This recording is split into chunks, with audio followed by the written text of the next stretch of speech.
Welcome to episode 86 of New Slang. I am music journalist Thomas Mooney, your host.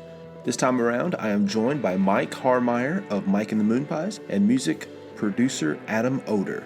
It was just late last month where Mike and The Moonpies more or less surprised us with a new record, Touch of You, The Lost Songs of Gary Stewart. If you haven't checked it out just yet, I highly encourage you to do so right now. So basically, I think The Moonpies are right now the best country band out there. They have the proverbial championship belt, if you will. And I think when they kind of got that belt was last year when they released the very smooth and suave and bold Cheap Silver and Solid Country Gold. And it just feels like right now they are the best, most confident country band going. Obviously, Gary Stewart songs are right in their wheelhouse, and in a sense, like that's kind of like a return to their roots. But I think how they get there is pretty outside the box. It's refreshing and inventive, and of course, it's not just a fast and easy grab at nostalgia. It's been an interesting tightrope that they've been walking because it's simultaneously they're paying tribute to all these classic country music heroes of theirs, while also trying to make their own impression on the genre. And that's what's kind of so fascinating about Cheap Silver last year and Touch of You this year. I think we get into a really great conversation about that juxtaposition, about these two records being one and the same, but also stylistically very different as well. But before that, if this is your first time listening to New Slang, please hit that subscribe button, leave a review over on iTunes. If you want to further the music conversation, go follow me on Twitter and on Instagram at _newslang. Obviously, I love music and I love talking about music. And since you're listening to this episode, you probably do so as well. If Facebook is more your style, go give a like over there as well. All right, enough of all of this. Here is Mike Harmeier and Adam Odor. Yeah, I guess we can go ahead and just start. You know, Mike, this is like our fifth time on here. Or you're the fifth time on here. What's the record? You're the leader now, the leader in the clubhouse. You and Bauman were tied at 4. So. Oh shit! Nice. Yeah. Have you done Bauman yet for his record? No, I've not yet. Okay, so we'll be tied again soon. Yeah. There for a minute there, I was like, I think me and Mike are about to have just like our own podcast. He's just going to be like the co-host from now on. That's what everyone was expecting. Sounds good. I'll just record some stuff and send it to you. Mike's rambles. Yeah. Yeah. So, yeah, obviously you guys just released this new record. It felt like from a fan and I guess media perspective, it kind of just felt like it came out of nowhere. You guys have been kind of good at doing that, keeping it, a little secretive, and then just not having this huge, massive rollout, but just having hey, we've done this record and here it is, guys. Do you think that like adds part of to the, I don't know, like the magic of it, the mystery of it? Just here's the record. We don't have to do this incredibly long, extended rollout. I think it was that way for Silver. I mean, that was completely intentional, This one was more of a seat of our pants situation. It definitely was. I do think that it gives it that, mystery or something. It's an interesting way to do it. I don't want to be the guys that like that's how we do records every time. I want to keep people guessing, even if we, take 2 or 3 months to release one, but it just so happened that the last two were that way. Adam? It definitely wasn't the idea we went into it, like, because we kind of been working on this record for a while. We had a plan for it, which involved being in between our 2 European tours and having another release for Europe that would have been more of an actual rollout of the record. And, probably putting out a single and stuff like that. And then, COVID-19 happened. And our industry kind of changed. And so we, we're up to the challenge. And we're like, okay, what can we do? And we kind of did the Say It Simply track.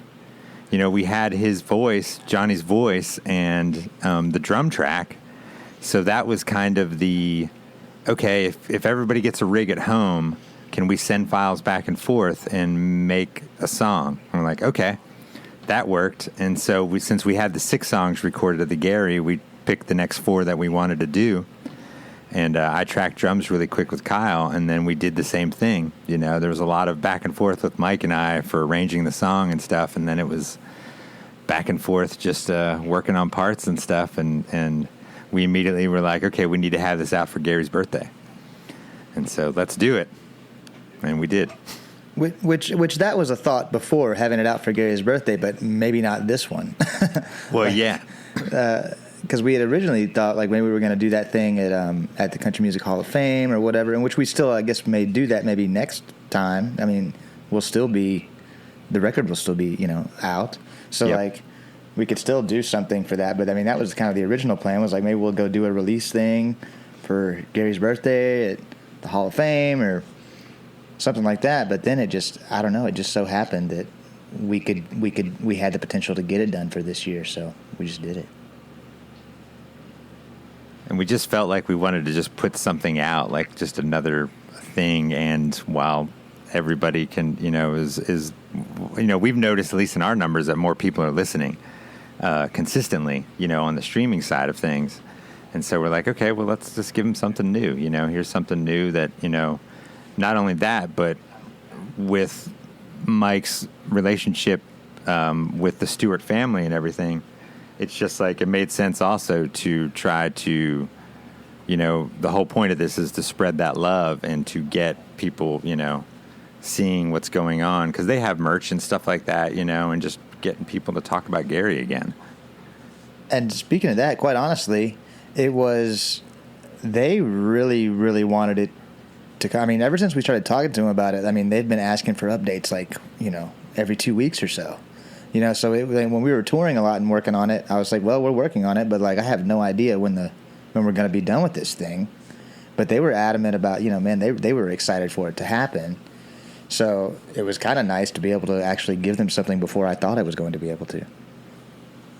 Yeah, like I guess like take me back to that. Like, where did this first even come up? When was like this like was a I guess like the seed of this idea? When was that? Timeline wise, I mean, we started working on it right after so what time? When did we start working on it, Adam? So we did. I think John Burris played you some of the demos, and we started talking about it in January of 19. Yeah, he came. Okay, January 19th. So because it was Steamboat. I remember him coming to a gig. He came to a gig and brought it up to me. Like, he'd been talking to the Stewart family, to Shannon specifically, and, you know, and these songs were, like, just sitting around, and I think they had pitched a couple of them, like, singularly to maybe some other artists, maybe Midland, maybe Cody Jinks. I don't remember what he actually said. I remember those two kind of being in the hat. And they had never really bitten on it for some reason, or maybe it was just it was going to be, you know, those guys have, I guess, probably label things that, you know, require them to take so much time or whatever between things, and maybe they just put it on the back burner or something. But we were, you know, we were ready to do something, and I thought it was a great idea. So I was like, yeah, I want to cut at least 1 or 2 of these songs and maybe put them on a record, because originally we were going to make another record, and maybe I was going to write some stuff in that vein and then like put some Gary songs on that. But then when they sent me the songs, like the whole, like there's probably 20 songs in a Dropbox. And I was like, man, I think there's enough here to make like at least an EP out of it, like a standalone thing. So that's kind of where we started to go with that. And they were all about it. You know, they were all about the full length record thing when I brought it to them. I think they wanted in any way for some of these songs to be released, like whether it was just somebody doing one-offs or anything. But when I brought the full idea of a record to them, they bit immediately. Yeah, that was I guess like one of the major questions I had about this was were these like demo tapes, or like were they, you know, just lyric sheets, pieces of a song unfinished? What was Was it like a mixed bag of that, or was it all just mainly just actually like work tape demo style, kind of already fully pieced together songs? I would say it was a fairly mixed bag. I mean, there was some stuff on there that were definitely full worked out demos. Like Smooth Shot of Whiskey was actually recorded for the second Gary and Dean Dylan record, but that got turned into an EP, so that never made it. So we pretty much had a full cut of that song available to us. And then... Hi, Brazos. So there was those things, and then there was also some stuff where he's just on an acoustic guitar, kind of making up some lyrics as he goes, like just getting ideas down. Some stuff where he's calling out chord changes to the bass player, where like, you know, I don't even know if there was full lyrics because he's basically like E minor, like in the middle of it. Yeah. So I mean, it was a lot to choose from.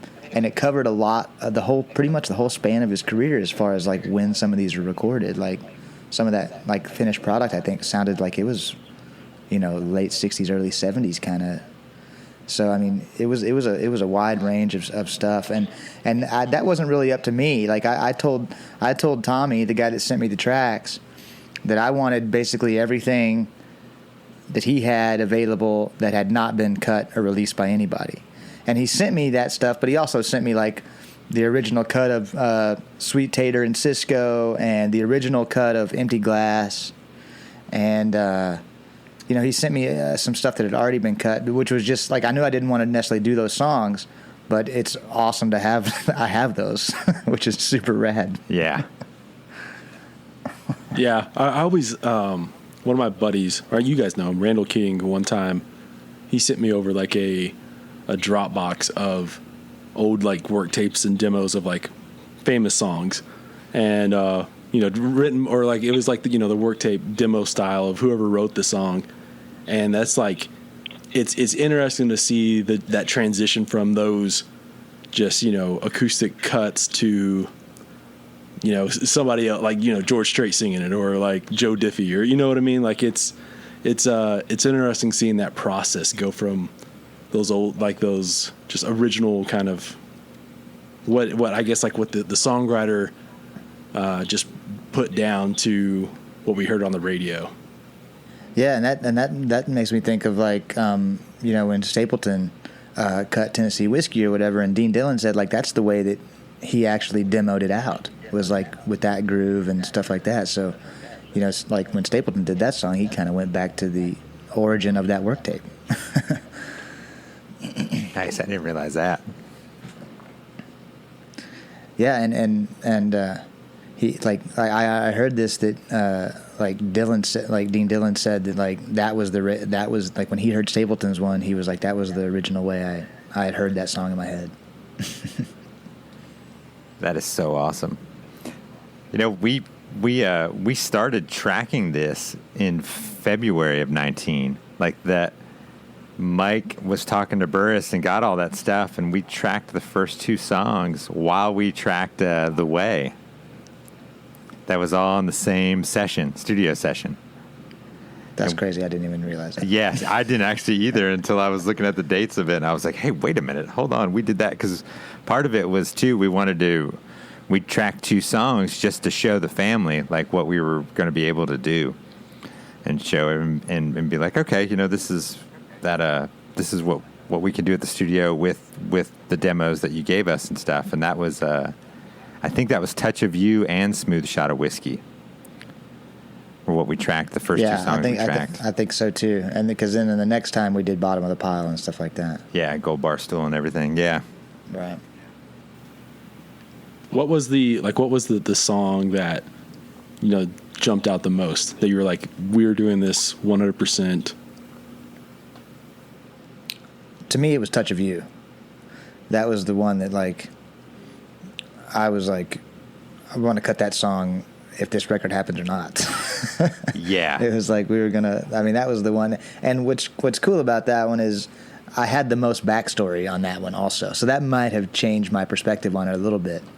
Because when they sent me that, I had heard from either Tommy or Shannon that like that was the last song that he wrote with his wife, and like it held so much weight to me at that point, like listening to it and knowing that, and I don't know, that song was kind of a fully fleshed out idea as well. So that and it had that quintessential Gary thing to it. I mean, the opening riff plus the melody line, like it was. I mean, that one and Smooth Shot to me were the most like quintessential Gary things. So I was like, man, that's like, even if we didn't tell anybody that was a Gary Stewart song, people would be talking about that being a Gary Stewart song. Yeah. Yeah, like what's the I guess like there's been projects like this in the past, of like Hank Williams songs or like Woody Guthrie songs, and I guess it seems like more of those were like unfinished songs that just not to say like they were throwaways or like they were just forgotten songs, but like you could see why those songs weren't finished or recorded. These feel like it's a little bit more of a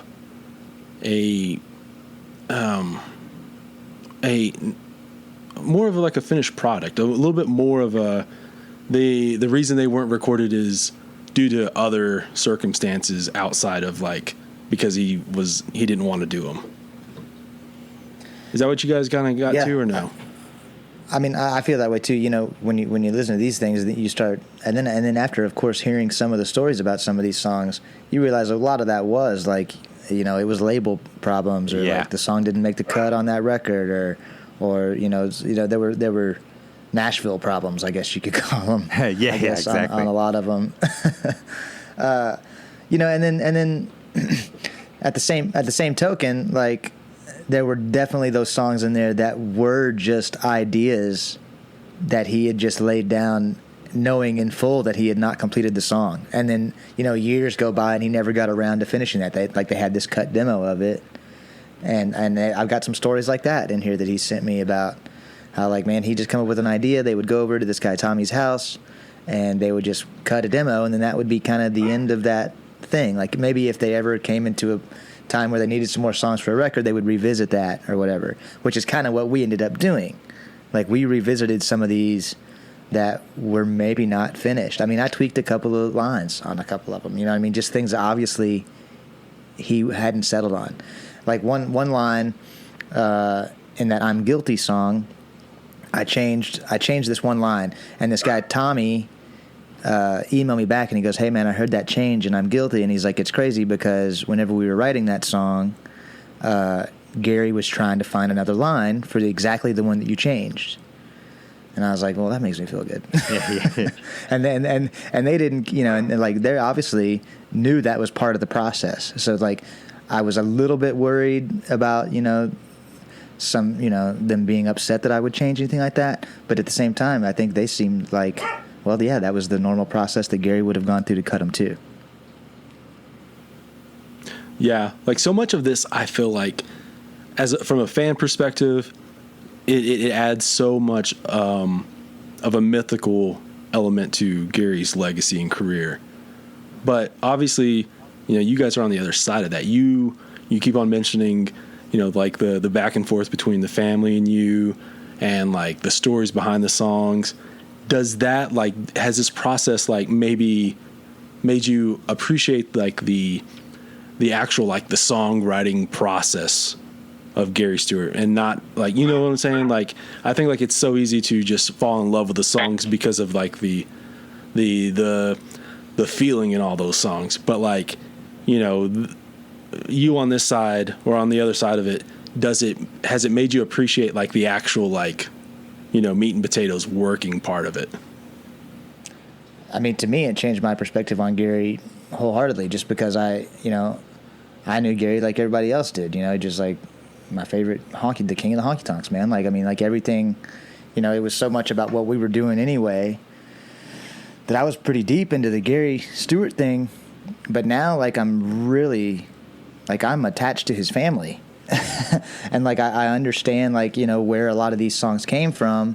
And I also have a better perspective about how his career worked, you know what I mean? Which is pretty informative to me, being as we were kind of in the same kind of boat, like and before his career really took off, I mean, he was kind of the outcast of the Nashville thing too, and all that, so like, there's a lot of parallels there that I didn't really think of before that now I kind of understand, What do you say to that, Adam?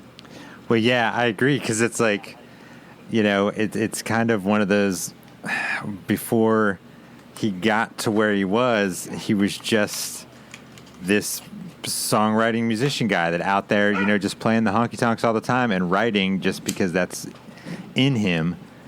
And it's just kind of like when we step back, we're like, oh, we're basically doing the same thing, touring all the friggin' time and writing every chance we get. And when we would get in there, we would go in and record, and seeing or go ahead.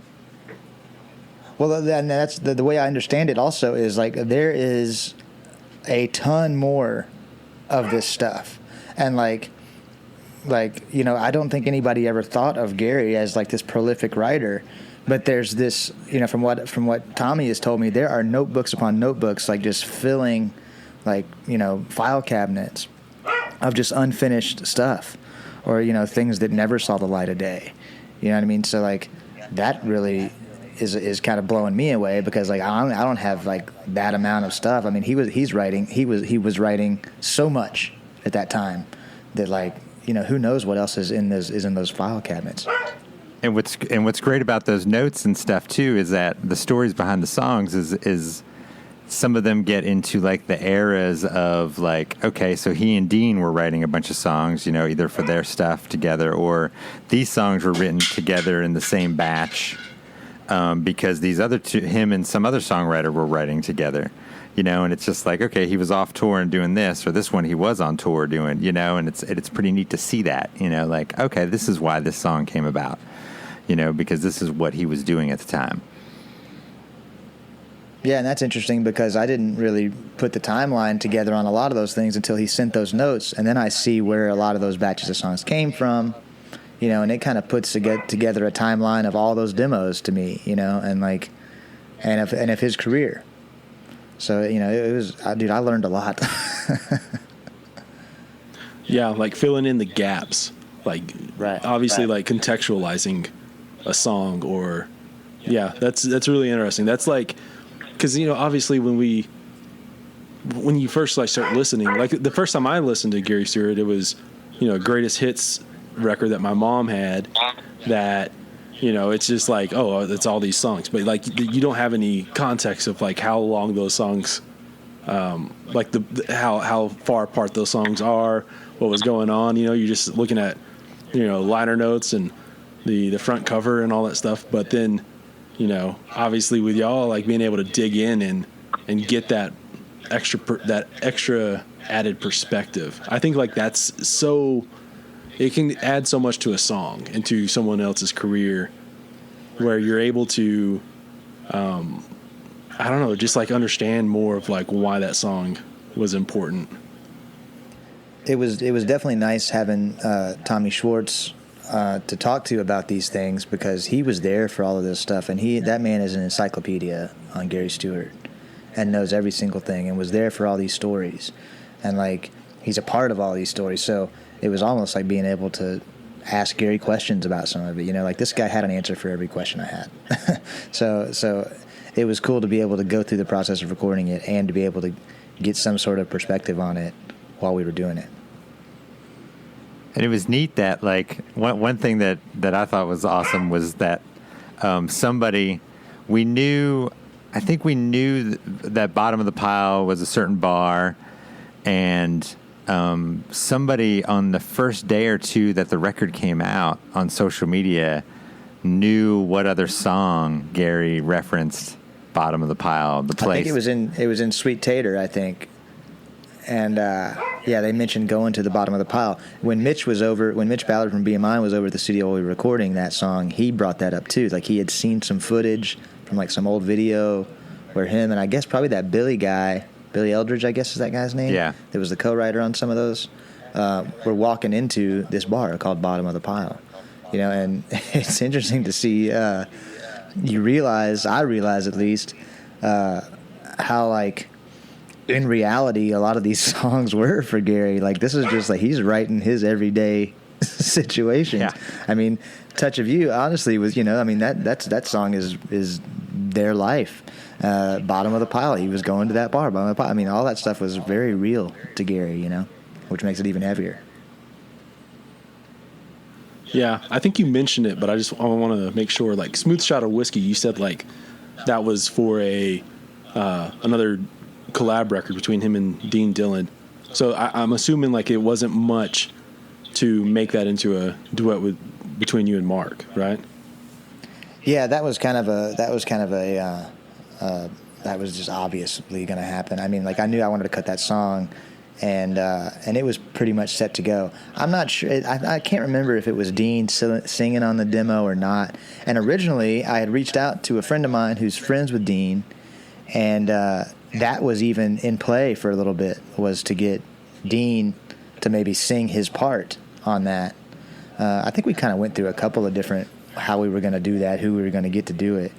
But it was interesting. I mean, and Mark really, like, I had known that Mark had been pitched some of these things, and because we're both friends with John Burris, and he was kind of the one that was taking it around town, and it all kind of just made sense to have this full circle thing happen, you know, especially with the whole dichotomy of us in Midland anyway. Like, let's put all that bullshit to rest. Yeah, you know, and like it really seemed like a good move on a lot of levels, and.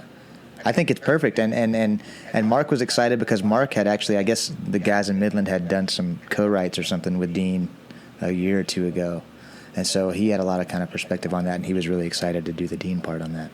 and then was it the CMAs or ACMs or whatever that actually had Gary's hat and wore it? Yeah, well, yeah. So Jess Carson from Midland, he has become also very, very good friends with Shannon Stewart, and they probably talk more than me and her do. And he had gone down there, I guess, to Fort Pierce, Florida, and hung out with them for a little bit, and she gave him Gary's like iconic black felt hat, like it's his now, and he wore it on those CMAs that year. And I think that, from the rumor mill, they have. Jess has taken some of those notebooks I was talking about. Obviously, he has taken some of those too, and I think they might be trying to write some stuff based on some of those notebooks too. So obviously, there's a mutual love for Gary Stewart between both bands. So, you know, and that totally makes sense. Yeah, the Gary Stewart Renaissance. You know, right, that's right. The hat. Like, what I'm thinking about that is like, I wonder what size was he? You know, like yeah, that's what I'm saying. It'd be real funny if like she thought about giving it to him and then like realized he was like an 8.5 or something. Yeah, I should have asked him what size that hat was and if he had to have it resized or not. Because I'm a 7.25. Yeah. Hey,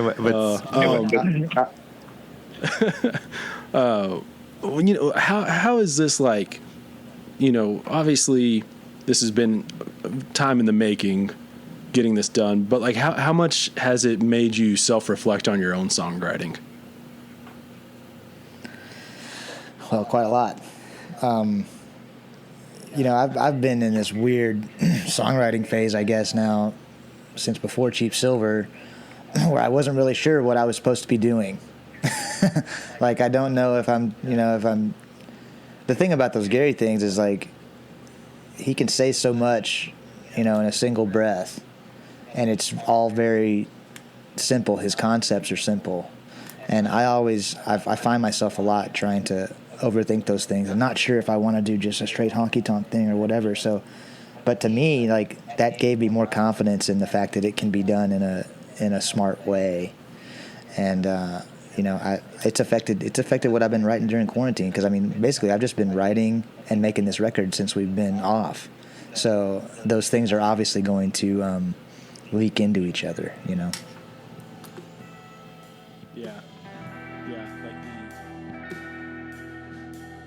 This episode is sponsored by Smith Iron and Design.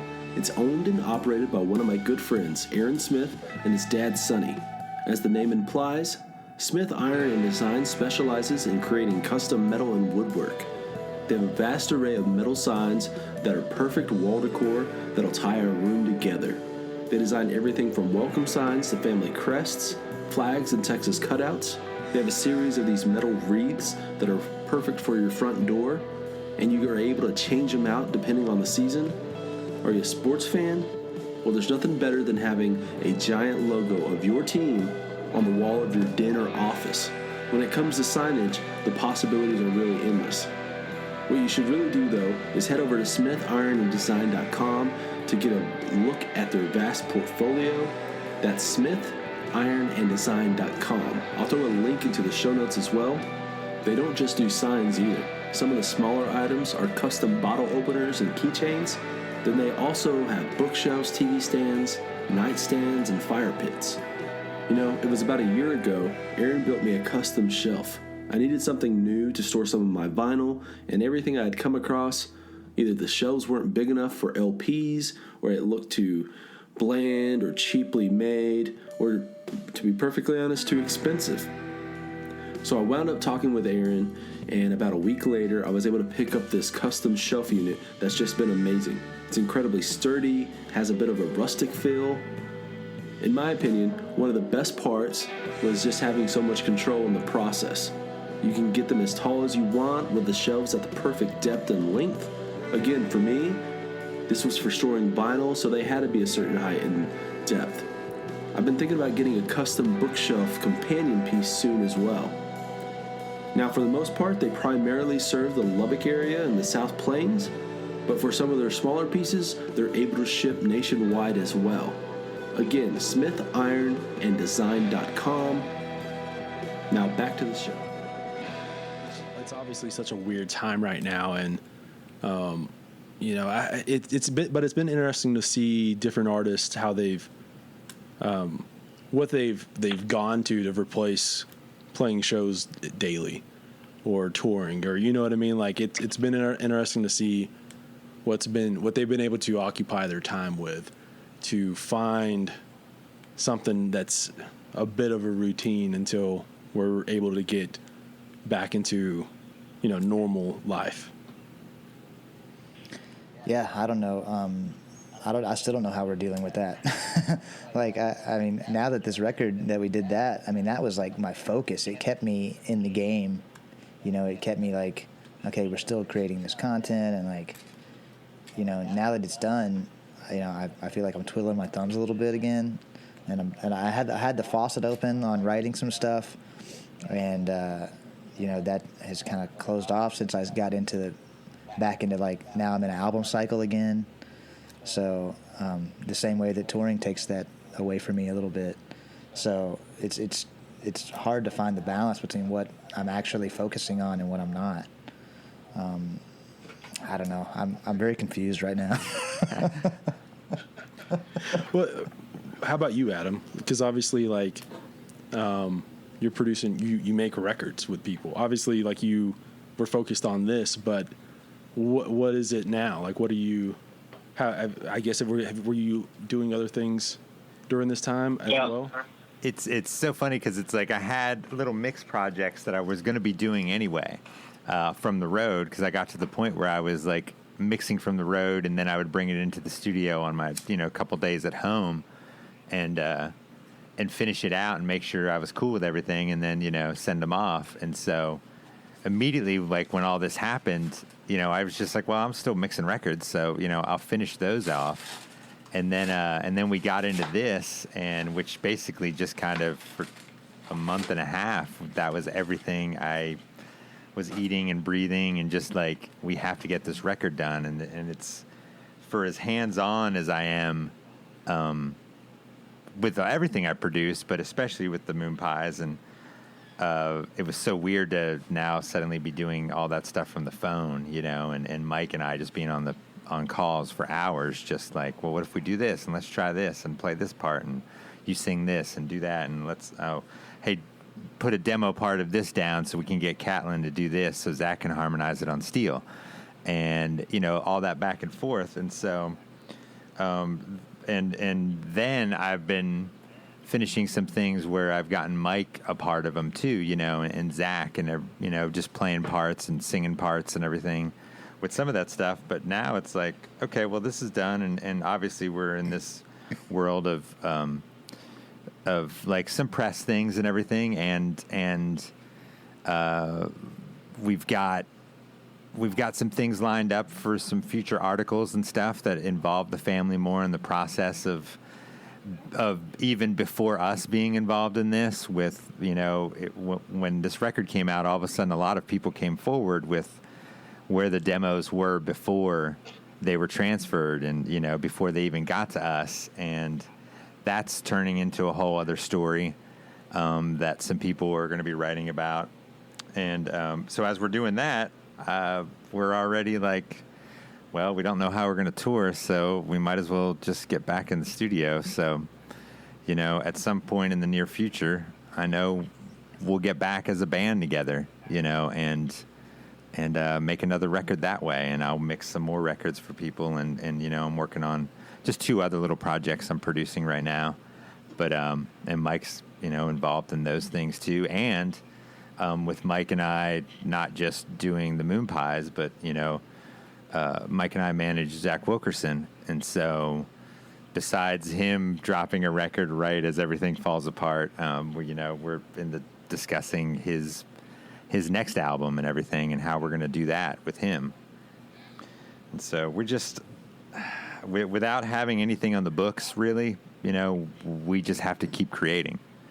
And that's kind of what's in our blood, is just like, okay, we just can't stop, And so, I'm afraid to look at myself and Mike if we ever did decide to stop. Like, who are we? It's like, we just got to keep. Well, I mean, quite honestly, it's been like, for me, since we wrapped on this record and now we're doing this, like, kind of a press thing, I'm like, this is the first time I think since we've been on lockdown or whatever, that I really don't know what to do with myself. I've wanted to get back on the road since it started, but now it's like a whole nother animal to me. It's like, now, okay, we have this. Now I just want to go out and play. Like I feel like we made a record, so I'm ready to go do that. But at the same time, if we're not going to be able to, I mean, that's why we're gonna, hopefully go in the studio in 2 weeks and make another thing. I mean, I've been writing, so we have some songs. So I just, I have to do something productive, I feel like. So since the record's been over, it's just searching for whatever that's going to be next. Yeah, the one of these interviews I did one with Emily Scott Robinson, and she mentioned, like, how that she thought people were frustrated with the quarantine mainly because if they tie so much together with their self-worth if they're producing something, and if you're not making something, that if you're not working, regardless if it's making music or writing articles, or you're paving roads or whatever, if you don't have nothing to show, you kind of feel like there's this this worthless aspect to your self-esteem. And I think that's like incredibly true. It's like such an insight on the human psyche. And so, yeah, like it's such a, I don't know, like the people that I've talked with most that have been doing better during all this have been the ones who have, found something else to do, and try to fill their time doing something else, regardless of what it is, but something that they can say at the end of the day, oh yeah, I mowed the yard and I planted this garden and I did this, or what I mean? Like, whatever that case is. Dude, I'm 100% on board with everything you just said there. Because, like, to me, I have to get this high off of something, right? So, like, it used to be just 90 minutes, like, being on the road or whatever. And then it became making this record, or, like, now I'm remodeling the stuff in my house. And, like, I was telling Adam before, like, earlier today, like, I need to go to Home Depot today and get some more building materials because I'm out of stuff to do here. And I can hardly go to sleep having not accomplished anything, no matter what that may be, whether it be involved with this or finishing up some remodel project in my house or something. I just walk around like a zombie in my house if I haven't accomplished something that day and gotten that high of that. So I totally agree with that. Yeah, like that restlessness that just kind of sets in after sitting down for a couple of days or something. Adam, what I was going to ask you, I wanted to go back to was, obviously this record right here is a Moonpies record, but it's also a Gary Stewart record. Like, what kind of like mindset did you kind of go in with, thinking like, this has to be both at the same time, while also like just not necessarily being one over the other? How did you approach this, knowing that it had like this dual purpose in a way? Well, I think the biggest thing is that, at least since Steak Night, and I know before that even, like, you could always tell the influence of Gary on the Moonpies sound anyway. And so it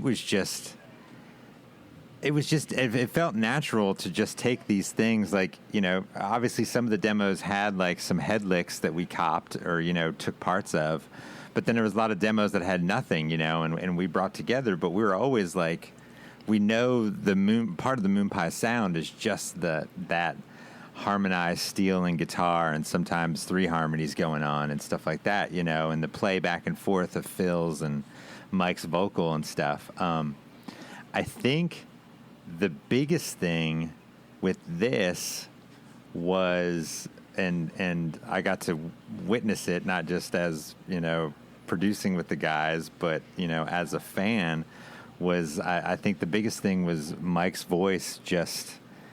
I think that brought it all together, because I feel like he was really pushing himself, and I felt like in Cheap Silver he really pushed himself and growing as a vocalist. But I think on this, he was really taking the influence of Gary's demos, because if there's one thing that, even if Gary didn't have quite like where he was going lyrically and stuff, it's, he still had that passion behind his voice and that hurt and that crying and stuff. And I feel like that was probably the biggest, like, that was the bridge, it was just like, okay, the Moonpies, here's the band, here's us doing what we're doing, but here's Mike coming in and just knocking out of the park, like, the emotion of the vocals, and also that work ethic of Mike's, of just like, he would send me, 6 of the songs we already had kind of cut and done vocally, and we were already in that world, but now it was just like Mike would send me tracks, and then he'd be like, you know what, last night I sang 2 more passes,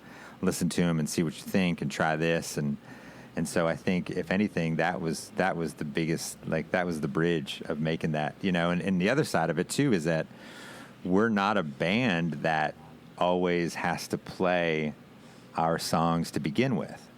It was always like, every record has, co-writes with other people or just songs of other people. So it's nothing for us to go in and just be like, okay, this is how we're going to do this song. So, it's like, okay, here's a demo of somebody else. It just happens to be, the King of the Honky-Tonks' demo, not just our buddy's demo, Yeah, and sonically, like, we had, like, Zach running his steel through the Leslie and, using that stuff like that. And that kind of also helped, I think, to sonically put it a little bit more in that direction as well. Like having those, like, there was a couple of times early on when we recorded, like, Touch of You, where it was almost hard for me to, like, because sonically it sounded so similar, for me to tell, like, his original cut of that song and the opening licks to ours, what I mean? So I think there was some conscious thought about sonic sounds on it as well. Yeah, like it's just, I guess it's, you've seen plenty of these kind of projects in the past where you kind of go, oh, it feels like they kind of meld this in, but, like, it feels like you guys were so, I don't want to say delicate, but, like, you were very attentive to every aspect to make it right. And I think, like, that's why people have been so passionate about it, because, like, you've obviously seen so many people we were just talking about like the Spotify numbers and stuff, you know. You see so many people just passionate about this kind of project. And I think it feels good to me to have, obviously, like his daughter who's really about it, but like these guys that are coming forward that played on some of the demos and stuff that are excited about it. That's what gets me, you know, Adam. That's a big part of it right there. Is just like seeing the people that have like, I've gotten his old tour manager, you know, reached out and contacted me, and then who signed him at High Tone Records came out, you know, and all these people are coming out, and not just that, you know, hey, we're glad that people are talking about Gary, but you know that they're happy with what we've done, and you know, not just bringing people, you know, getting people to notice Gary again, but also like the care and the passion we had behind the songs. And I think part of it for us is that, you know, our name is on it, so we are always going to give the best we can to whatever song we're recording, you know. And so and knowing also that, you know, you never know which ones we're going to be playing live, so we want to make it something not just that we love to listen to, but something that we love to play, and you know, and so, and how it'll work in a live show and everything. So it's just like, you know, we definitely, you know, I don't think you could ever accuse us of mailing anything in, that's for sure. Yeah. Now, obviously, I don't think we ever talked about, even though we've done 5 podcasts, Mike, I don't think we ever talked about Cheap Silver. Obviously, that was pretty tight-lipped, and that's like such a specific idea. What, I guess, like, you know, where did that initially come from too? Like, where was that as a, when was those early conversations of like, hey, let's try and do something like this? Adam, you're my timeline man. So here, it's so funny when I realized like where we were at certain points. So we knew we were going to release Steak Night in the beginning of February of 18, and we had just cut the Bauman duet, and it was right around Christmas of 17, and so we had the timeline of, okay, Steak Night's going to come out here, and somebody sent me a video of Sinatra in the recording studio. It's on YouTube, but in the studio recording when I was 17. And so I immediately sent it to Mike. And Mike said, oh, yeah, I've seen that, and told me about a little show that he did. Where was it when you had the little string section? I did a White Horse show and with this guy, the steel player, Bob Hoffner, and he had like strings and horns, and he did like, I think he was doing like every other Wednesday or something for like a month or two, and I would just go up there and sing Sinatra songs and like Mac the Knife and like all kinds of cool shit. And so, it, like, I've always been really into that, man. It gave me that bug, you know. So it's funny because then it's like, you know, we were like, oh, well, we should just do a record with strings, you know, and just completely do that style of country record, you know, get that Glenn Campbell influence and stuff. And so I walked out of my mix room and went into the main studio, and I mentioned it to Dave Percival, my partner and everything in the studio. And he was just like, well, why don't we just do it at Abbey Road with the London Symphony? And I was just like, okay. And so I just went I called Mike back, and I was like, hey, Dave thinks we should do this. And we were like, well, let's get a quote on price. And so Dave called the studio, and, you know, he's got a great relationship with Abbey Road. He's been making records there for a long time. And so we got the prices together, and we looked at it, and, you know, we kind of were like, okay. And we said, screw it, let's do it. And we knew the band was going over to France to play that summer, the end of July of 18. And so that was our timeline. I think we're good if we have a timeline. We know when we need to get things done. And so then we released Steak Night, and Steak Night started getting good press, and the touring got better. And so we made sure that we put a week aside. I think it was either March or May of 18, and we sat in the studio, just the band and I, and we wrote the record because we knew Dave needed time to write the string arrangements. And so we basically demoed the entire record. And then we were changing stuff. I mean, we were changing stuff until the very last minute, but and adding songs and taking away songs and, you know, stuff that we felt like didn't really fit the theme of the album. And we just did that, and you know, then it almost seemed like we got the record finished, but Steak Night was still going strong. And so we kept on touring and doing press and stuff for Steak Night. And then, you know, we eventually, you know, once, you know, Cheap Silver was done, and then we started working on this Gary record as we were planning on how to actually release Cheap Silver. It was like, so I think there's one thing, we're always ahead of ourselves. Like, we always have something in our back pocket ready to go, you know? And so really when we picked a date for Cheap Silver to come out, which was hilarious because we picked the date and we had the stuff worked up with Joe Hudak at Rolling Stone to write the article for it to come out the second that the record drops. And then, of course, there was all of a sudden Tyler Childers, you know, makes the big announcement that his record's coming out. And so there was a quick little, like, you know, should we move? And it's like, no, who cares? You know, we're going to be at a festival with Tyler anyway. Like, literally the buses were parked next to each other. So we're just like, okay, let's just keep it, because we knew it was going to release at Pickathon.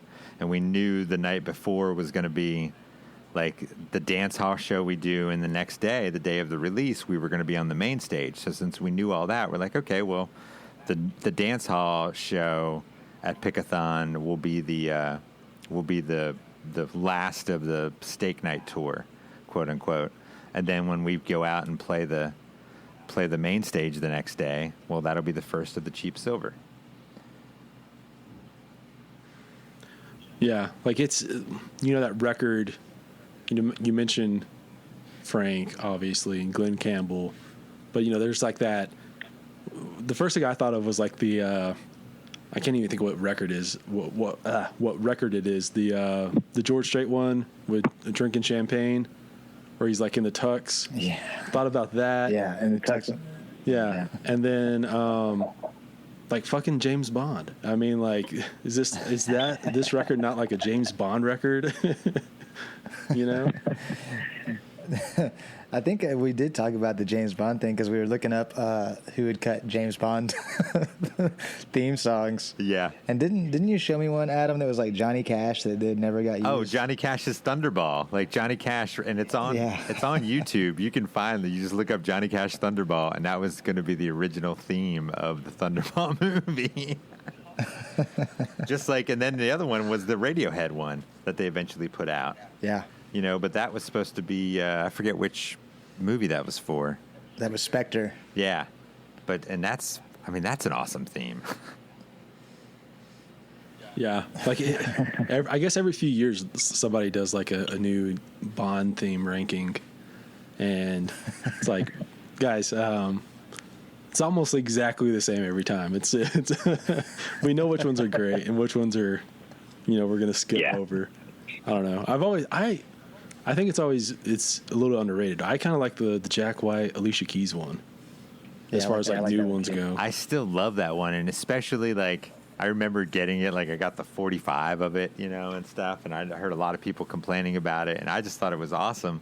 And then when I saw the movie, it was like he took so many of the quick musical score themes and just made that into a lick that was part of it, you know. That was just a part of the song, and I was just like, now this makes this theme even more badass because, you know, Jack actually took stuff from whoever wrote the score and put that into the arrangement of his song, and I was like, I don't know many of the themes that actually went that hardcore into producing a theme for it. Normally, it's just like this really lush arranged song. And Jack went. Do you think that it was the London Symphony on Live and Let Die? I bet it was. That just crossed my mind. I'm just like, dude, what if some of those players were the ones that actually played on that? Like, oh my God. Right. You just blew my mind on that one. I read about that one. That was the first time they had used like a rock song as the theme. Really? Was that one? Mm-hmm. Dude, now I'm going to have to look that up. Oh, man. I mean, honestly, yeah. It would have to be like the London Symphony because it was cut at Abbey Road. Yeah. Yeah. Okay, so I also love the Duran Duran one. A Room to a Kill. Yes, I was going to say, I was trying to remember which one it was. The only thing is I'm not like a Roger Moore fan. I think those are like too cheesy. I don't know. That's just not my. I watched like, I guess like all of the Bonds over a couple of months, and I was just like, man, can we get over these right here? Like, I don't know. Give me the Goldeneye, please. I'm a Connery man.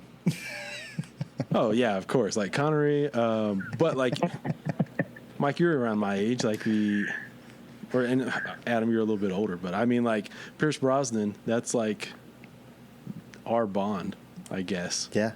Our era of Bond. I mean, it really is. And I mean, honestly, you said Goldeneye. Goldeneye, was that N64? Yeah. Was that Nintendo 64? That's that game. I mean, that was the game. Like, we all played that game. It was the best first one. This episode is sponsored by Wicker's Mesquite Smoked Jalapeno Jelly.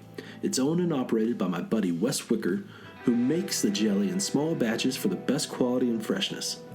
He smokes the peppers with mesquite and uses pure cane sugar to make the jelly. What you get is this great blend of smoky, sweet, and spicy. It's addictively savory. For those uninitiated, Wicker's is a great addition to any chef's kitchen. Part of what makes Wicker's so great is just how versatile it really is. For starters, it makes a great meat glaze. Throw it on a batch of hot wings, use it on some pork ribs, some pork chops, really whatever you can think of. Eat it on biscuits, cornbread, bagels, or toast. Throw it on a ham or turkey sandwich. Another super simple but effective way is to get some cream cheese, throw some Wickers on top, and then grab your favorite cracker. Wickers is currently stocked at a handful of places in Lubbock and on the South Plains, as well as some Fort Worth and DFW locations. But the easiest way to get your hands on a jar is to head over to wickerstx.com. That's WICKERSTX.com. I'll throw a link into the show notes for good measure. They currently come in 2 varieties, original and now hot, if you need just a little bit more kick in your bite. You can order anything from 1 jar to a case of 12, whatever fits your needs. Again, that's wickerstx.com. Okay, back to the show. I don't want to go too far down that tangent, but like, have you tried playing like old video games recently and like realized how bad you are? Like, you're like, just there's no way to like play them. Well, I got one. You're just right before we got off the road. Before all this, I bought a Nintendo Switch, and they've got the whole like family whatever Nintendo and Super Nintendo thing where you can download and just play all these old games. And like, even playing Super Mario World, I'm like, man, I suck. I'm like, why is this so hard? I forgot, It's like Yoshi was easy to control. Now he's not. Yeah, I've got like an old Super Nintendo hooked up still. And I was playing with some friends one time, and they're like, man, like, are you going to break that controller? Because like, I guess like I was just like smashing so hard on the buttons, and I was like, these are just old controllers. Like, this is, I don't know what this is what it sounds like. These aren't Xbox controllers that have like, have like smooth, I don't know, button pushing, smashing shit. You got to push hard. You got to push harder on those. Yeah, or like when you're trying to go left, and so like then you like move your entire controller that way too at the same time. And it's hilarious too, because like I know this last run, we had the newest Grand Theft Auto on the Sprinter and everything, and so everybody was just playing, like trying to get, just doing different stories and stuff like that, and we were all just trying to get a bunch of the game completed.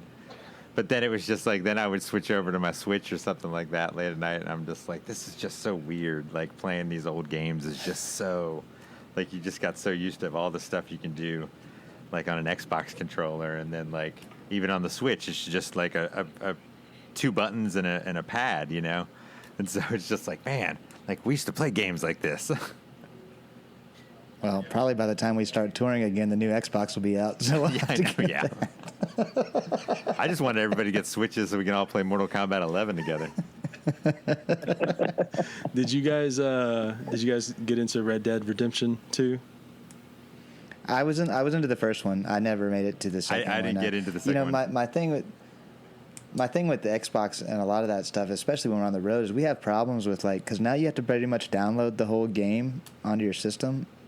And, like, that's really hard for us on the road to be able to do that. So I kind of get lost in I'm lost on anything that I have to, like, put the whole game on there anymore. I wish it was old school and I could just put the damn disc in and we could play the game. Yeah. Well, like, with 2, like, you had to do, it's so funny because it's like, people are, like, just loving everything about, oh, you have to do all this stuff. Like, you have to eat and you have to, like, make sure you feed your horse and, like, clean your horse, and you gotta, like, you have to do, like, all this stuff to make it where you gotta go get your hair cut if you want it to be nice, all this stuff like that. You gotta practice running so you can he has better, like, endurance when he's running and stuff. And it's like, so you mean like real life, like, this is taking forever for me to do one damn thing. Like, yeah, like, I don't know. I absolutely loved it, but, like, at the same time, I'm like, oh my God, like, can we get over this a little bit? Like, some of this doesn't need all of the nuance of actual life. Yeah, I don't need a digipet. Oh God, man. That reminds me, there was a great episode of The Office where, like, they had one of those, like, open video game things, and Dwight was just the same exact, like, Dwight just made Dwight, except he could fly. But he was still the assistant to the regional manager. He was still, like, he was exactly what he was in real life, but he could fly.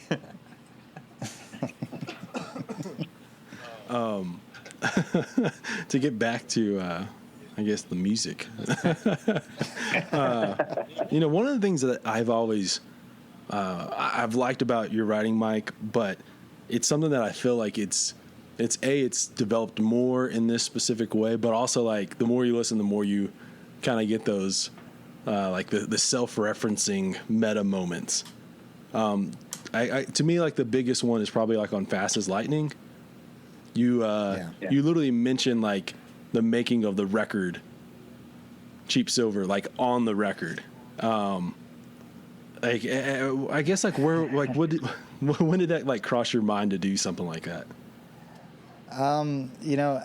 That song specifically is pretty much the whole story of that few months, man. Like, all of those things I mentioned, that story, like, that song was one that I had no idea what that was. We just basically came up with that idea on the fly while we were doing the pre-production on that record.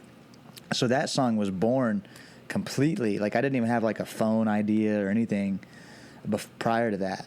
So that song was born in pre-production, and then I was writing it as we were recording it. I wrote some of it while we were in France. I wrote a couple of lines on it after we had gotten back and sang some of those other lines. So, like, that's definitely the most meta song I've ever written. But I mean, it felt right to almost explain the record or our situation kind of in song on the record. It's such an off the wall album anyway. Maybe that song, in my mind, maybe that song can give some perspective on how it all came to be, and kind of the story of the record really is kind of all written in that song. There's a few, like, I mean, there's so many different, like, lost verses of that song, and really the whole thing started, I forget what song we had just completed demoing out in the studio, but, because we were all sleeping at the studio and everything, just crashing there, and in a drunken comedy moment, Catlin just goes, "I'm gonna get a tattoo," and one arm is going to say fast as lightning, and the other one is going to say twice as frightening. And then it was just like, hey, we should write a song about that. And so we did. Yeah, we need some more songs, so there's one. So there's one, and we'll just make it a burner. You know, it'll have just a bunch of fast stuff, and let's change keys a bunch in it. Okay, cool. And always get back to the main key. And so it's just like, yeah, I know part of that was right, you know, like one verse was written right after Braun Brothers, after it was like, record the record. Yeah. You guys flew to Montana to do a Turnpike show.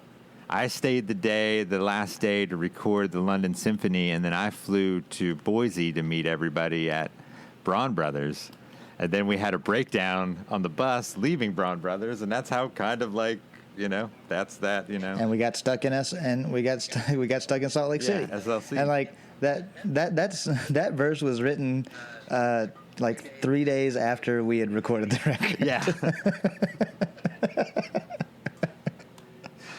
And I think it's genius, just you know, with everything going on and how, you know, and the whole first time over there in France and stuff like that. Like, I loved when Mike added the French line at the very end of the song. Yeah, well, I just learned how to say that, so I might as well sing it.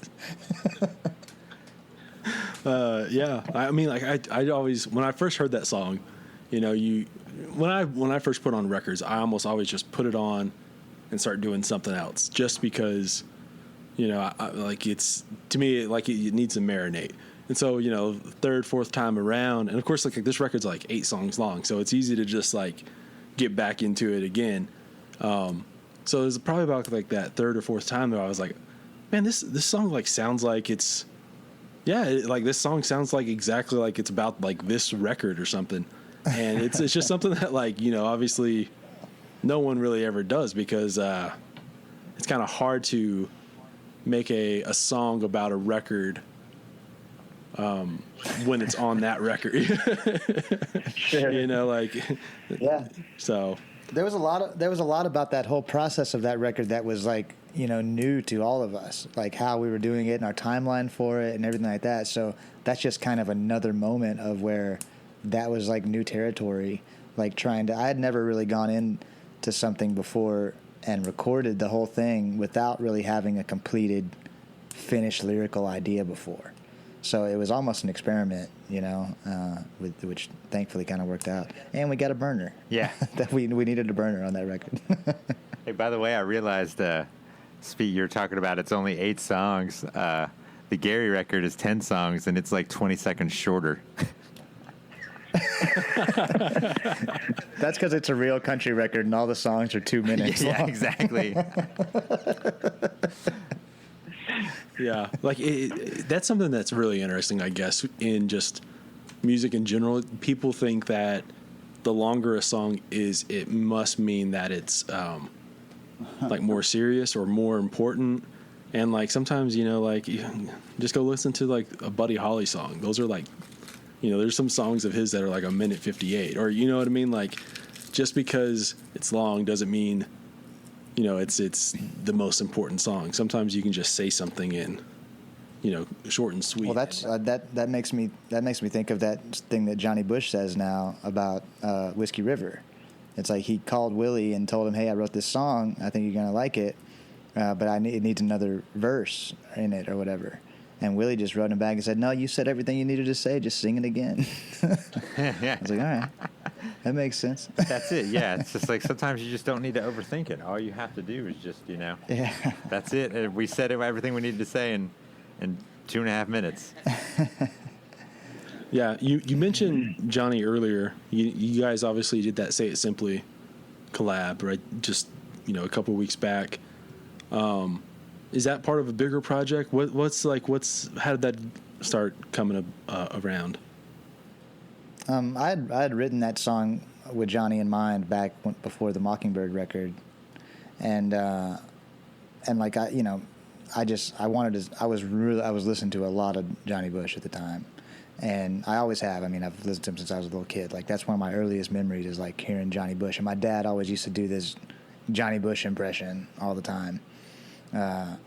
And so like he's like ingrained in me, and so that song was kind of me like letting that stuff out, And, you know, I'd always told people, like, I wrote this song for Johnny Bush, you know, and that's kind of like this weird way to say, you know, it's like I didn't write it for him. Like, I didn't write this song for Johnny to record, but I wrote this song in his style. And so that basically, my dad knew that story, and he's been friends with Johnny for forever. And he had spoken to him about that song or whatever, you know, and my dad's always also one of these people that's like, you need to get Steak Night cut by George Strait. And I was like, well, I don't think that's going to be on the cards.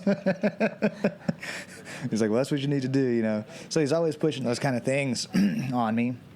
But since he was friends with Johnny, I was like, yeah, here's the song, man. You can send it to him or whatever. You know, I'm not thinking anything's going to happen with that. But then I do that song swap with Johnny, and I bring it up to him in person, and I play the song in front of him. And at that point, I think he was pretty much on board with it. And just one day, out of the blue, I got an email that had his vocals for the whole song on it. He just sang the whole thing. And I was like, well, man, this is great, but I have no idea what I'm going to do with this. Like, this song came out like 3 years ago, and like, you know, it was just kind of up in the air. Like, there was really no rhyme or reason to it, but it was awesome, and it was like something that I just loved to have for posterity, I guess.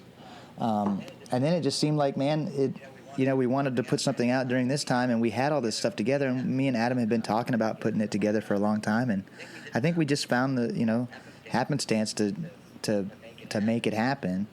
And we cut, you know, new guitars and stuff like that on it, and you know, it's now it's out in the world, and I'm just really proud of that thing. And you know, for me, I just, you know, it's selfish. Like, I just want to have that song of me and Johnny singing together. So, you know, it's not really part of a bigger idea. It's just something cool. And I would like to at some point do like something similar and maybe release like a 45 with like that on one side, and maybe sing a song with somebody else, another one of our songs or something like that, and recut that with somebody else. Maybe do like a 45 split EP or something like that. You know, something cool with it. There's plenty of things we can do with it for now, but you know, yeah, for now it's just kind of a cool thing that we got to put out during this time. Ultimately, I think what it comes down to, everything that we do is basically just like, hey, what would be something cool that we'd love to do? Okay, let's make a record like this. Like, that's basically all we ever really do, you know. Oh, man, this would be great to have this, you know, put out a thing with the actual vocal that, you know, Johnny sent us. Okay, well, let's do it, you know. And we kind of do things for ourselves when it, you know, like the initial idea of everything is always just something like, hey, let's do this. And so that way we've done it, you know. And then, okay, we've done it. Now let's do another type of record, you know. I agree. I think that's kind of become like our MO, is like trying to challenge ourselves to do something cool off the wall that we don't think is possible. Yeah. And just see if we can. Yeah, like it's something that I know people get excited about, because it's like, you know, every Friday, 1 million records are released, and, you know, for better or worse, a lot of them are just like, oh, it was time to make another record. Here's the next 10 songs I wrote, or, you know, like, here's the 10 songs that I wrote out of the 15, and these were the 10 best, and like, this is just the record. This is just another record. This is just another record. And so I feel like people love, and there's like, obviously there's nothing wrong with that, because that's like, you know, you can have some great records that way. But I think that people appreciate and like fall in love with records that the artist is excited about, that you can tell that they aren't just making a record because they have to make a record for the time or whatever. You're making a record because like it's a passion project, you know? Yeah, I mean, I feel like, you know, your career your career and your life are just, you know, I mean, do the things that you want to do that are challenging, that are going to be cool forever. I think that's the way we probably look at it. And just to have all those things, like, I mean, you know, we've recorded this song with Johnny Bush. We have this Gary Stewart record. We recorded a record at Abbey Road.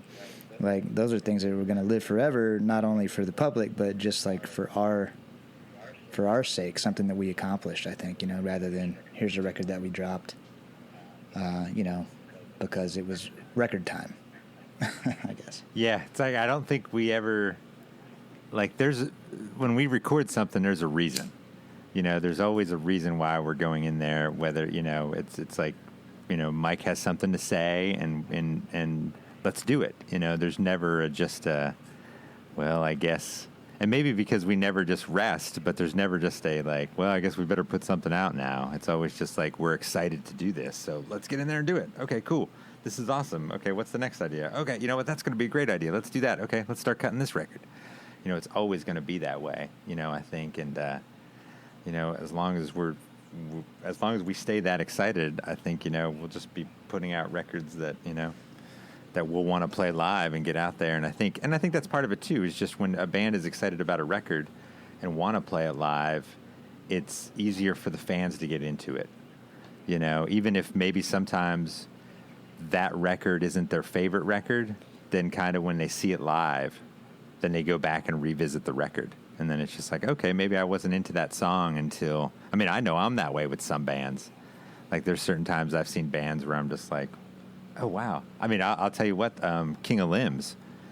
When I first heard Radiohead's King of Limbs, I was like, this is cool, but I'm not really into it. And then I saw them at the Irwin Center. And then I re-listened to that record and was like, because they just played that entire record down. And I was just like, this record is genius. Like all of a sudden, I just really fell in love with that record because I saw them live and I kind of understood where what felt was really loop heavy was actually two drummers playing. And it was like, okay, now I get it. Now I totally understand what they were doing. Yeah. This is maybe like something that is unanswerable in a way, but obviously, like probably the best example is the Abbey Road record, because there is that the big strings and stuff like that. There wasn't a whole lot of that happening in country music for a while. Do you see like that happening more because like you guys did a record that way? Interesting. Adam? I never thought about that. But I feel like I've seen, and even in, whether it's mainstream country or Texas and stuff, it's like people would always make records that would have one song with a quartet, or like, oh, we're really going to add these lush strings on this song, and it'll be really cool.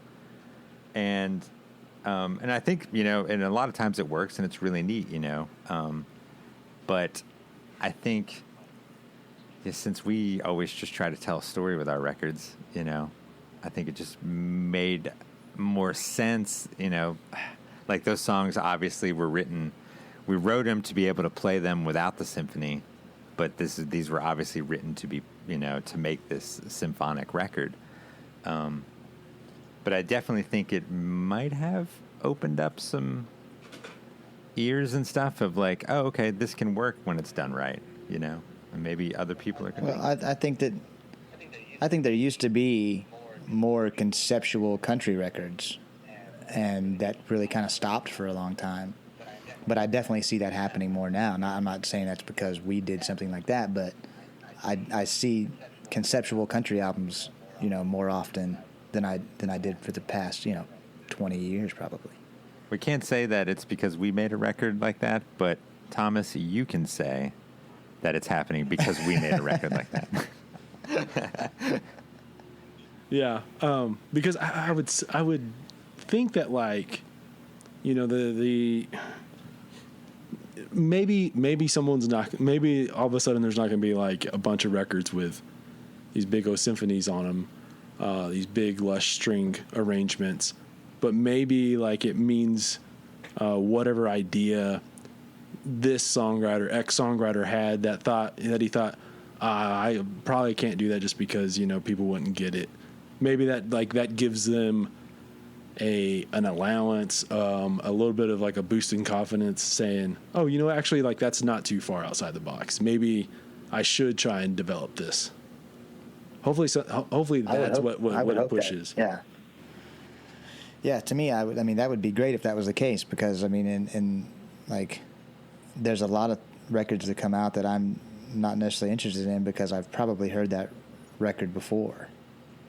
So any leeway that anybody can take in, making whatever record they want rather than whatever they think is going to be on the radio, I think is a positive.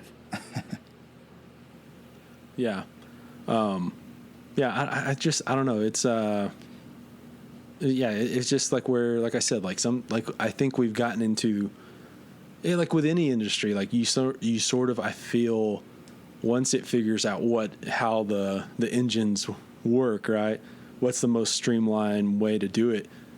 Then, all of a sudden everyone starts doing that because that's the way it's done and it's the easiest way. But then, obviously that can become stale. It breeds a lack of, I don't know, like sometimes like what we need to do is yawn and get that big, fresh, like a bunch of like fresh air into your lungs to go, oh yeah, we're waking up and like we can do other things, I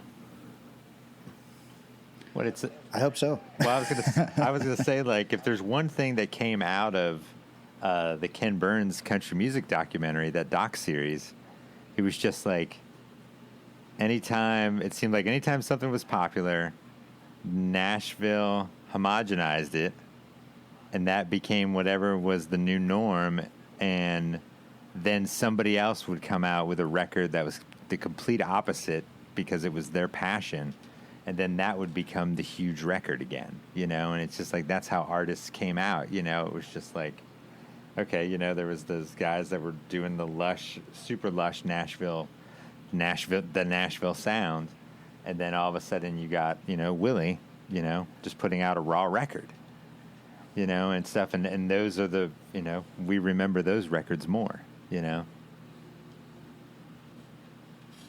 Yeah, like one of those things that it's all related to it, but it's not like country. But like you remember when Mumford and Sons came out, and all of a sudden it was like, everyone went in and traded their electric guitars in for acoustics, for acoustic guitars and banjos, and we're gonna play this way. And then all of a sudden, 4 records in, they go quote unquote electric, and then I felt like all those bands were kind of like, well, now what are we gonna do?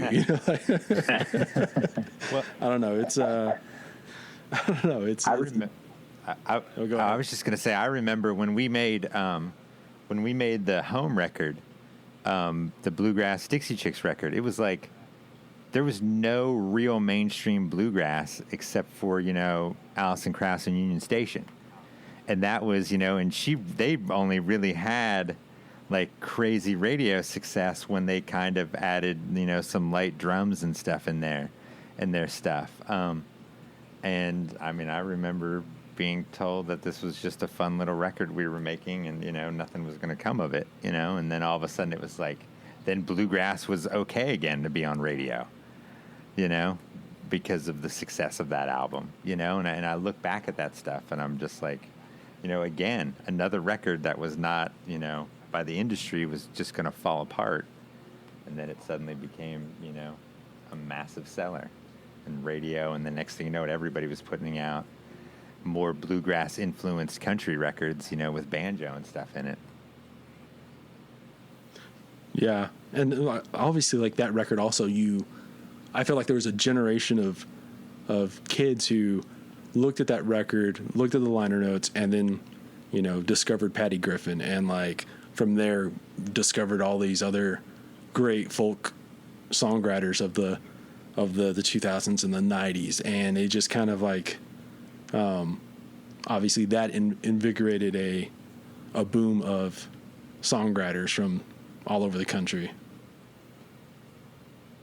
I think it definitely did. I mean, it's just like, Bruce's Traveling Soldier and stuff being on that, it's just like, I feel like stuff like that, like really got people into the songwriters, again, where, I feel like now kind of country is strayed away from that again and has gone into, whatever bro country is and stuff like that. But there was a moment where it was just like, and it probably just always comes and goes in waves, but it's just like, of those hardcore, like really good songwriters,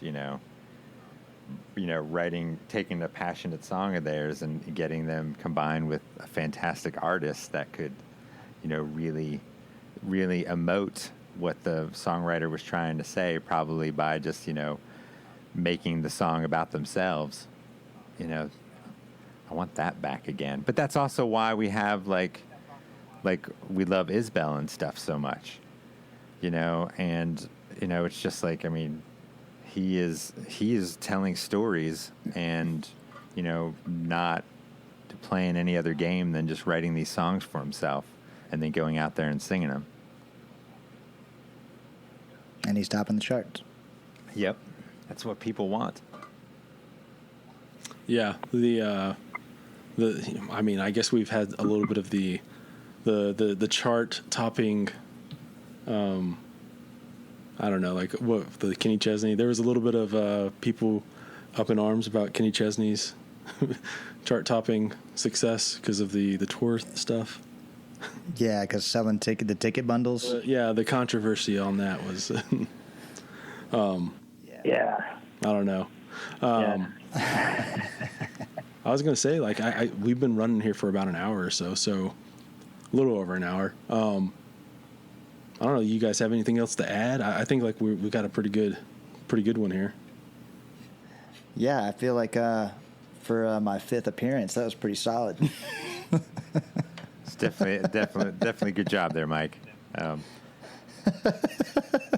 The fun thing has been too. I think one last thing I want to say is just that, like, if there's one thing that all this like quarantine and stuff has done too, it's just, and I've got into it as a listener, and then like we have been trying it out and stuff like that. But it's like we decided to make an actual band camp and start throwing like the vinyl masters of past records and stuff, like doing the high quality stuff and making PDFs of all the artwork and everything. And that's been like, it's been a lot of fun of seeing other bands, and I think that's more of like an indie rock thing and stuff.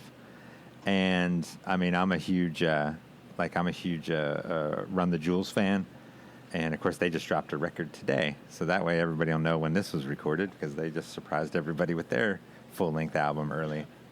But they were really big into like they were putting out downloadable coloring books and stuff like that leading up to it, and it's just like, we've been taken to our band camp to be more of a like fun things like that, and if you're hurting, just download it and enjoy. But if you're not, you can donate and stuff like that. But it's just been like throwing things out there that aren't going to be on your iTunes and Spotify and Pandora and stuff like that, just like more fun little things, and also just, and we started this with Cheap Silver, but randomly throwing little video clips on Spotify. So like certain songs you open up, I forgot even which ones we've done so far, but it's just like, if you look at your like home screen, we'll have random clips of the band doing stupid stuff, stupid shit everywhere, but just having fun with that and just seeing who notices it, and it's funny, like, so. Well, I like the idea that like Bandcamp was something I used a long time ago when we first started the band to like, basically it was my distribution, but now it's become like a whole different animal for things like this, so even if you are like, even Radiohead did it, like they released like a bunch of like, I think some of those lost tape Radiohead things were all on Bandcamp and stuff like that. So now it's kind of this other cool outlet for like, music snobs, which I consider myself to be. Yeah. One. But it's cool. It's cool to have that, and it's cool that people are interested in it. Yeah, it's really shocking actually how many people like have been going to the page now and like buying certain things. I'm like, oh, this is awesome. Like, okay, so people are really into this, and watching our follower base grow on that. I'm just like, okay, this has been a lot of fun. So we've been racking our brains on little new things that we can add to it, and mess around with, and what can come out for future releases, what we can toss on there as exclusives and everything. Yeah, again, it's like it goes back to a band being excited about a record, but it's also like, people.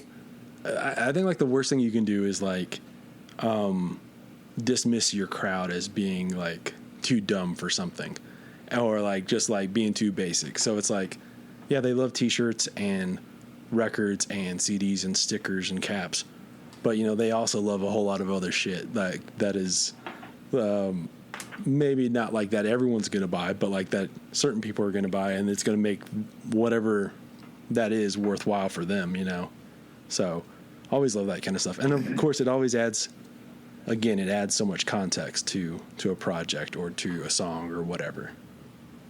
I feel like Mike and Chase work so well together at coming up with cool ideas, not just for the artwork and the theme of the artwork, but of what merch can go with the artwork after that, and what cool little ideas, you know, can come together for that. And that's one thing I love about them. They're like, I get random messages in the middle of the night from both of them. I'm just like, we're thinking about doing this, and, you know, trying this and doing that, you know, and even as we, you know, this record came out so fast, obviously we weren't ready for vinyl and stuff, but as we were putting everything together for vinyl, you know, as excited as we are, like we use hand-drawn pressing to do in Dallas to do our vinyl pressing, and like immediately when I called Joe Fink up there about, okay, well, you know, we need to start talking about the vinyl, you know, he was the one that came up with that special edition color, because he looked at the artwork. He was studying the artwork just on Spotify or iTunes or whatever, and he was like, hey man, that teal turquoise like little strip, we can do that color really easy, you know. And we were just like, okay, boom, there it is, that's going to be our special edition, is, you know, we'll grab that color, you know. And I love that, you know, we've kind of developed this team of just people that, you know, kind of, they get excited with us just as excited as we are, and then they jump into doing their part, you know, of just helping us out and seeing what our crazy vision is for each release. Yeah, of course, man. It's that teal pops, man. It's just a gorgeous color there. And then, that was of course, an easy decision. Yeah, and then of course, I saw you guys have like shot glasses and stuff like that. I'm like, have there not been Mike and the Moonpie shot glasses for ever? Or, I guess not. I don't know. Right? It's like, We're gonna have a whole line of drinkware come out soon. Yeah, we're just gonna have a whole cocktail set. Yeah. We should have done that for cheap silver. Damn it. Yeah, I know. We've even got like, there's some certain things that are rummaging around for some other releases that we'll have over the next probably 2 years, and messing around with merch tie-in ideas like that, you know. Yeah, Mike and the Moonpie mouse pads, and because everybody's got a mouse these days. Folks, that's it for this week of New Slang. Be sure to check out other episodes this week with Kyle Nix and Ruthie Collins. Go listen to Mike and the Moonpies' Touch of You, The Lost Songs of Gary Stewart. Check out episode sponsors Smith, Iron and Design, as well as Wicker's Jalapeno Jelly. I'll see all of y'all next week.